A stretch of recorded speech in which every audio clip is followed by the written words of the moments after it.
రేపొద్దున ఈ కాలేజీలు, ఈ 17 మెడికల్ కాలేజీలు భవిష్యత్ కాలంలో ఈ 17 మెడికల్ కాలేజీలే 1,00,000 కోట్లు పైసలు కాస్ట్ అవుతుంది. కొన్ని కోట్ల మందికి ఉచిత వైద్యం ఇస్తూ, వెలకట్టలేని సేవలు అందిస్తూ కొన్ని కోట్ల జీవితాలలో ఇవి వెలుగులు నింపుతాయి ఈ మెడికల్ కాలేజీలు. మీ ద్వారా రాష్ట్ర ప్రజలకు అందరికీ కూడా ఈ విషయాలన్నీ కూడా తెలియజేస్తూ, ఈ పోరాటం ఇంతటితో ఆగదు. గవర్నర్ గారికి సంతకాలు చూపించడం జరిగింది. ఈ సంతకాలు చూపించిన ఈ కార్యక్రమం ఇంతటితో ఆగిపోదు. ఇక్కడ నుంచి ఈ సంతకాలు కోర్టు గడప దాకా వెళ్తాయి. కోర్టులో రేపు అఫిడవిట్ కూడా ఫైల్ అవుతుంది. కోర్టు సంతకాలు అందుబాటులో ఉన్నాయి.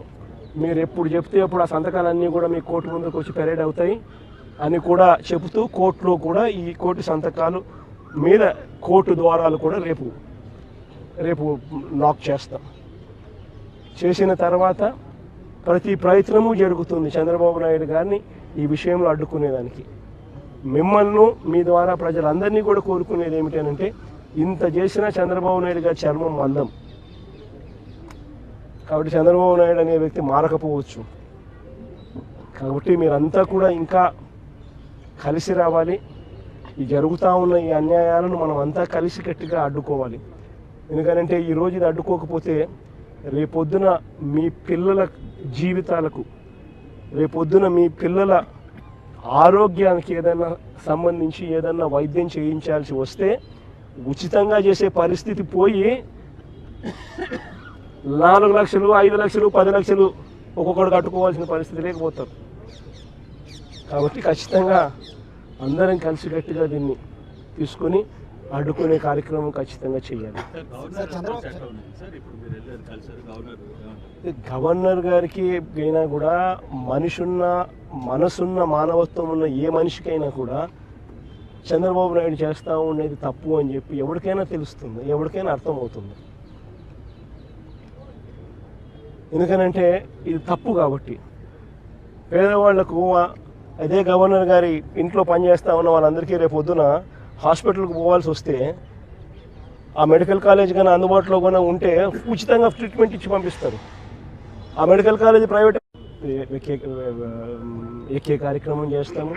కోర్టుల ద్వారాను వీళ్ళు అడుగులు ముందుకు వేసినప్పుడల్లా ప్రజల ఉద్యమ బాట ద్వారాను దీన్ని అడ్డుకునే కార్యక్రమం చివరిదాకా కూడా చేస్తాము, ఖచ్చితంగా చేస్తాము. This is a scam. Government land, government బిల్డింగులు, government staff, government equipment, government జీతాలు, ప్రైవేట్ వానికి పేరు, మళ్ళా మోసం చేసేందుకు, డైవర్షన్ చేసేదానికి ఈయనకేమంటాడు, గవర్నమెంట్ పేరు మాత్రమే పెడతామని అంటాడు. రేపు పొద్దున హెరిటేజ్ కంపెనీకి గవర్నమెంట్ పేరు పెట్టి కింద చిన్న హెరిటేజ్ అని పెడితే హెరిటేజ్ గవర్నమెంట్ అయిపోతుందా? అందరూ ఆలోచన చేయాలి. మోసం చేయడానికన్నా హద్దు పొద్దు ఉండాలి కదండి. ఏదైనా కానీ మరీ చెవిలో పూలు పెట్టేదానికి అసలు ఎట్ట కనపడుతున్నామండి ఎవరికైనా కానీ ప్రజలంటే. మరి ఇంత దారుణంగా చెవిలో పూలు పెడితే ఎట్ట? సూపర్ 6 ఒక మోసం, సూపర్ 7 ఒక మోసం. ఇంతకుముందు ఎన్నికలప్పుడు జగన్ ఇచ్చేటివన్నీ కాక అడిషనల్గా సూపర్ 6 చేస్తాను, సూపర్ 7 చేస్తానని. ఈరోజు పలావ్ పోయింది, పెడతానన్న బిర్యానీ పోయింది. ప్రజలు పూర్తిగా రోడ్డును పడిన పరిస్థితులు ఈరోజు కనిపిస్తూ ఉన్నాయి. అభికథ దేవుడు ఎరుగు. చదువుకుంటున్న పిల్లలకు ఫీజు రీయింబర్స్మెంట్ లేదు. ఈ డిసెంబర్ వస్తే 8 క్వార్టర్లు. విద్యా దీవెన లేదు, వసతి దీవెన లేదు. పిల్లలు చదువులు మానేస్తూ ఉన్నారు. జీఆర్ రేషియోస్ తగ్గినాయి. ఆరోగ్యశ్రీ లేదు. నెట్వర్క్ హాస్పిటల్స్కి ఇవ్వాల్సిన బకాయిలు ఇవ్వకపోవడంతో వాళ్ళు బోర్డులు తిప్పేసినారు. మరోవైపు గవర్నమెంట్ హాస్పిటల్ పరిస్థితి ఇది, అది కూడా ప్రైవేట్కి చేస్తున్నాడు.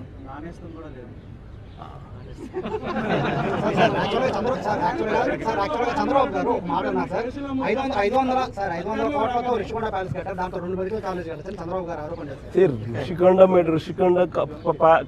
రిషికొండలో నువ్వు చెప్పి హోటల్ రిసార్ట్ కార్యక్రమం ఏదైతే ఉందో 230 కోట్లు, 240 కోట్లు, అది పొద్దు విశాఖపట్నానికి నిజంగా ఆనిముత్యంగా ఉంది. అదే చంద్రబాబు నాయుడు యోగా కోసం, యోగా గుర్తుందా?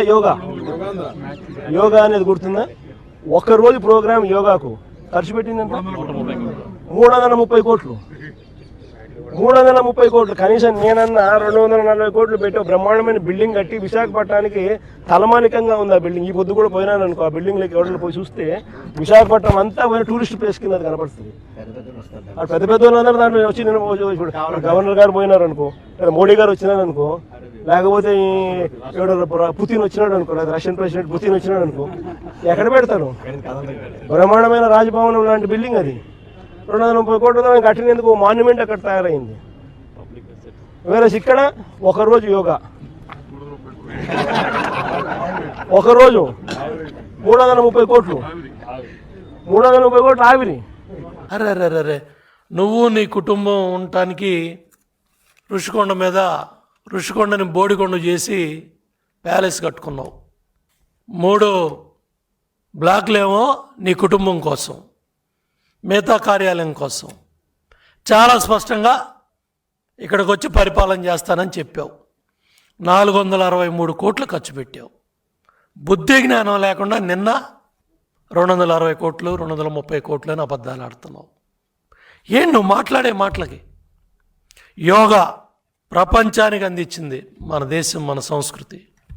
ఆ యోగా మీద నువ్వు నిన్న నీ హావభావాలు, ప్రధానమంత్రి నరేంద్ర మోడీ గారు వచ్చి ఈ దేశంలో ఇన్ని రాష్ట్రాలున్నా సమర్థవంతంగా చేయగలుగుతారు కూటమి ప్రభుత్వం చంద్రబాబు నాయుడు గారి మీద నమ్మకంతో ఆ అవకాశం కల్పిస్తే, కేంద్ర క్యాబినెట్లో కూడా మోడీ గారు యోగాంధ్రప్రదేశ్ యోగా డే అయిన తర్వాత కూటమి ప్రభుత్వాన్ని, లోకేష్ బాబును కూడా అభినందించినట్టు మీడియాలో పత్రికల్లో మనం చూసాం. జగన్మోహన్ రెడ్డి కడుపు మంట నిన్న బయటపడింది. కేంద్ర ప్రభుత్వం ఇచ్చిన మ్యాట్లు, పంపించిన మ్యాట్లు, ఖర్చు పెట్టింది 60 కోట్లు, ఇంకా రావాల్సిన డబ్బులు కూడా ఉన్నాయి. దానికి నువ్వు 100 కోట్లు ఖర్చు పెట్టావని నీ ఋషికొండ బోడిగుండుని తీసుకొచ్చి నువ్వు ఇవాళ పవిత్రమైన యోగా కార్యక్రమాన్ని కూడా నిన్న నీ ఆవుబాలవాలు, నీ నాటకాలు, జగన్మోహన్ రెడ్డి అన్నీ ప్రజలు హర్షించట్లా. పద్ధతి మార్చుకో. నీకు జ్ఞానం అవ్వాలి. మందంగా ఉంది, మాకు కాదు. 164 సీట్లతో గెలిపించారు పరిపాలన చేయమని. మందపడి 11 సీట్లకి పరిమితమైన నువ్వు సభకు రా ధైర్యం ఉంటే. శాసనసభకు వచ్చే ధైర్యం లేక మందం అంటావు, దోపిడీ అంటావు, అవినీతి అంటావు. 16 నెలలు జైల్లో ఉండి నువ్వు బెయిల్ మీద ఉన్న నువ్వు మమ్మల్ని జైలుకు పంపించడం ఏంటయ్యా? పీపీపీ విధానం తీసుకొచ్చింది ఎవరో? నీతి ఆయోగ్ ఎవరో? న్యాయస్థానాలు చెప్పేదేంటి? నీతి ఆయోగ్ చెప్పేదేంటి? కేంద్ర వైద్య ఆరోగ్య శాఖలు చెప్పేదేంది? పార్లమెంటు స్థాయి సంఘం చెప్పేదేంది? ఇవేమీ నీ కళ్ళకు కనపట్ల. ఆ సీఎం కుర్చీ తప్ప జగన్మోహన్ రెడ్డికి జైలుకు పంపుతాండి. ఎవడు పంపుతావు జైలుకి? నువ్వు వెళ్ళే చూసుకో.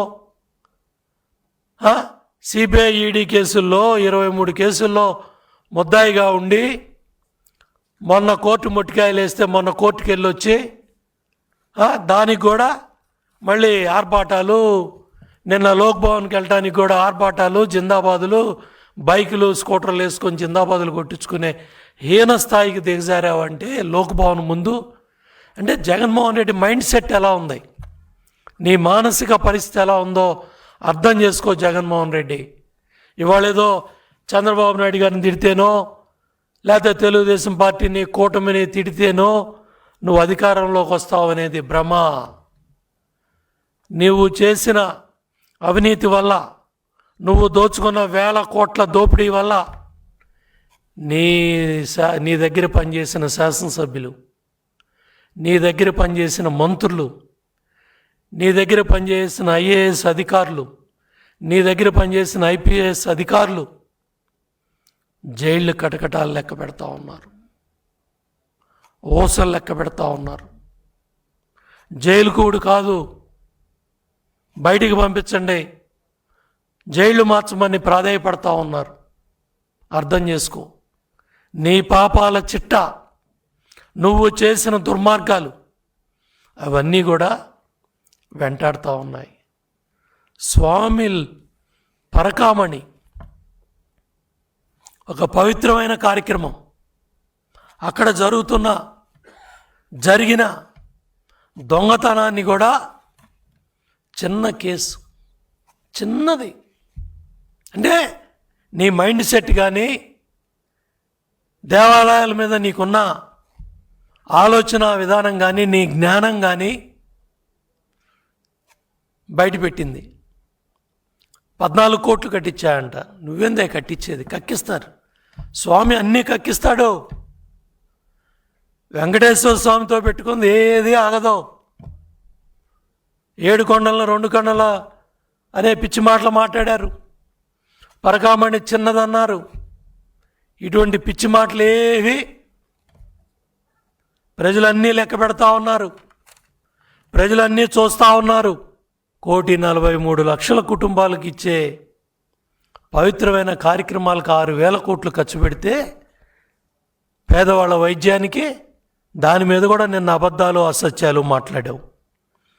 ఇవాళ నేను ఒకటే అడుగుతా ఉన్నా, పులివెందుల్లో నీ మెడికల్ కాలేజీకి 481 కోట్లు ఖర్చు పెట్టావు. మార్కాపురానికి ఎందుకు ఖర్చు పెట్టలా? ఆదోనికి ఎందుకు ఖర్చు పెట్టలా?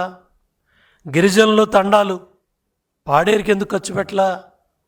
పార్వతీపురానికి భూసేకరణ పూర్తయిందా జగన్ రెడ్డి? ఏందా నువ్వు కట్టానంటావు?